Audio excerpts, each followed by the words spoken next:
Hey, it is time for Emerald Eats, where we highlight amazing food in our area. Fremont Mischief has teamed up with their chef, John Walkie, to release a cookbook inspired by his love for the outdoors and all of his finds in our region's oceans and forests. Yes, hello, and to share all about his new book, Spirited Cooking from the Pacific Northwest, we have Chef John Walkie. Welcome, welcome. Thanks for having me. Thanks for being here. Yeah, absolutely. So we had been talking about gazpacho, which is available in the cookbook and at the restaurant. At the restaurant, currently on the menu. Okay, but today we're going to make something a little bit different. Yeah, so because of the weather and how it's getting a little bit warmer, grill season kind of snuck up on us, so I want to get started on that. Beautiful. And so we're going to do a panzanella salad today. It's a great summer, vegetarian dish. Good way to remember to eat your vegetables. Yep.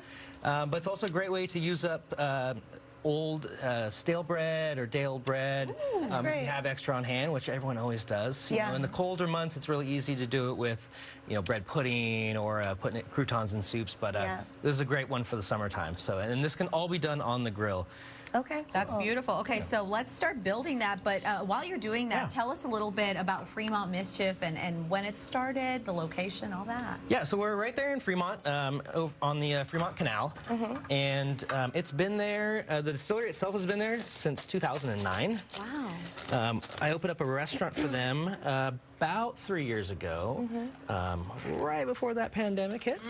But we made it through, nice, stronger than we were. Yeah. And we've been working a lot, doing different projects.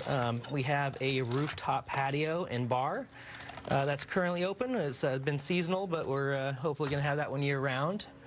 But yeah, there's a lot going on there. That's really cool. I want to know more about your cookbook too. Spirited Cooking from the Pacific Northwest. How many recipes are in it? Tell us all about it. So we have about 100 recipes, 80 to 100 recipes, but each one of those have kind of sub-recipes.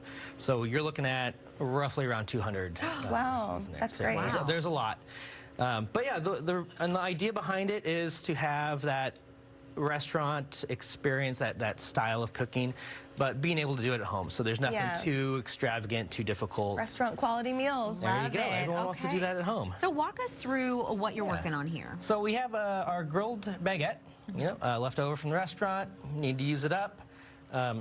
So it's you can either use stale or you can throw in the grill, like I said, and toast it up a little bit. Okay. If you make croutons at home and won't need to use those up, same thing. You can just use those right in there. We have our stone fruit, which is not quite there in season yet. Yeah, but close. But it's very, very close for as far as the getting it local. Always want to have it a little bit more firm so that way it holds up on the grill. Yeah. Oh, yes. Yeah, so get some nectarine, nice apple. nectarines. Yeah, you can get peaches, apricots. Yeah, just get a nice caramelization going on those. And all this is just rough dice. This is a lot of kind of using up what you have. Yeah. All my recipes, you can follow it to the T, but the thing I like about cookbooks is being able to look at it if you don't have something, can't find something. I do love that. It's a guideline. It's a guideline. Yeah, they're not set in stone. We learned that with our cookie segment and the peppermint that just that's right. went in with a little bit more. I love that. The thing I love about salads too is that if there's a particular thing that you like and something that you don't, it's so easy to just swap it out. Yeah. Yeah, absolutely. I always do that. I always swap it out. And you have a unique way of getting a lot of your stuff too. You're a beekeeper, a gardener, a forager, and what you find, you put into your food. So talk to us about how that kind of inspired a lot of your recipes. Yeah, so we do utilize a lot. My book is a seasonal cookbook, so all the chapters are done by season, which helps when you're going out and you can actually see the seasons changing. Go out for a hike. We're in a great area for that. We're just finishing up the season with nettles. That's very, very popular in dishes now. Really, really good for you. What's a nettle? They're everywhere. Stinging nettles. So it's a weed that people forget about until you walk across it and it stings you. Oh, fun. But you can eat it, no problem? But you can eat it, yeah. Once you blanch it or apply any heat to it, takes all the sting out of it, and it's super flavorful. It's kind of got a citrusy, really earthy flavor to it. But yeah, we do have about 2 minutes, so we're gonna have to like speed chef you because we want to try this delicious salad. This is amazing. Okay, so like I said, all these go onto the grill. You just get a little char. It's really up to you how far you want to take it. If you like a little more crunch, if you, you know, however you like.